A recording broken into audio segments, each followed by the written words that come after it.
Dive into Japan through the arts was an arts mission trip to Kyoto and Shiga from the 3rd to 23rd of July 2024.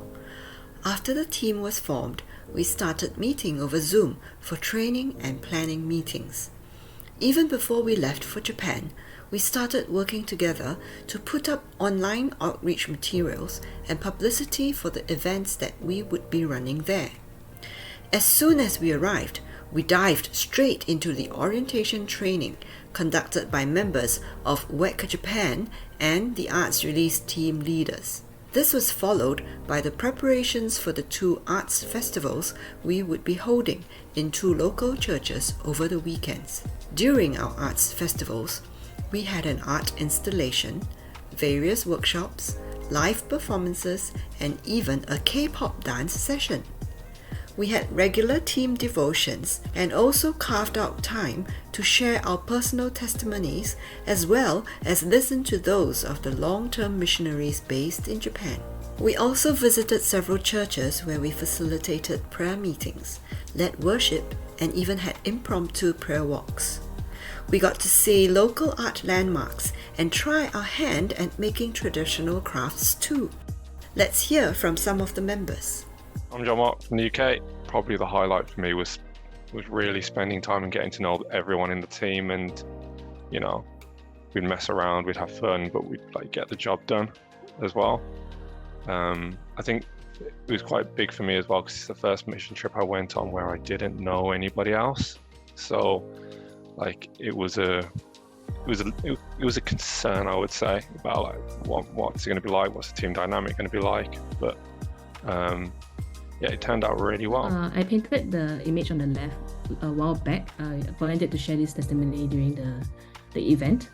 And amazingly, this group of talented people just put together a whole performance and program around my testimony.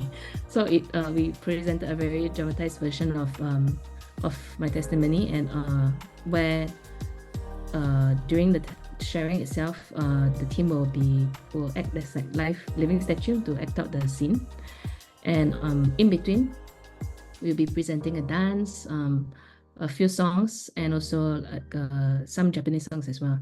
And the team even composed 2 songs inspired by the testimony. Our art could really reach to people's heart in ways that we can't with our own words. I'm Yolanda and I'm from Hong Kong, studying in London right now. I did live drawing. I do different kind of portrait to who came.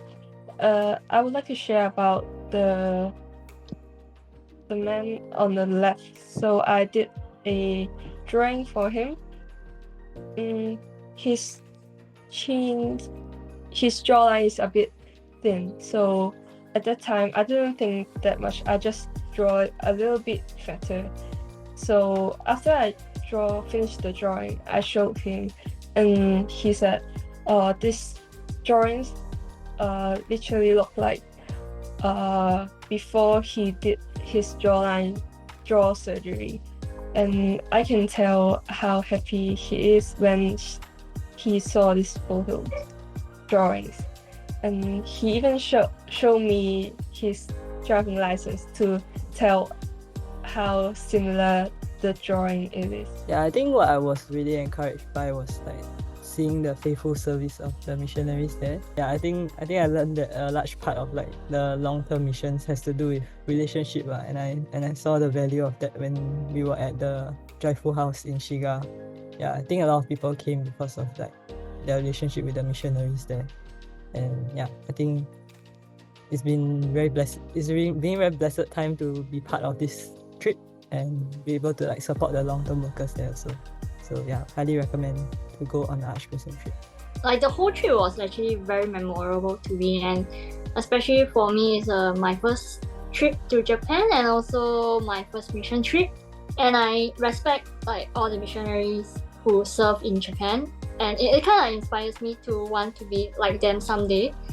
And I felt in this trip, we learn a lot. We learn to be ourselves, learn to not be ashamed of what our weaknesses are, and also to bring out our best of our strength, to support each other where we can. So yeah, it's a trip that I felt like everyone should go.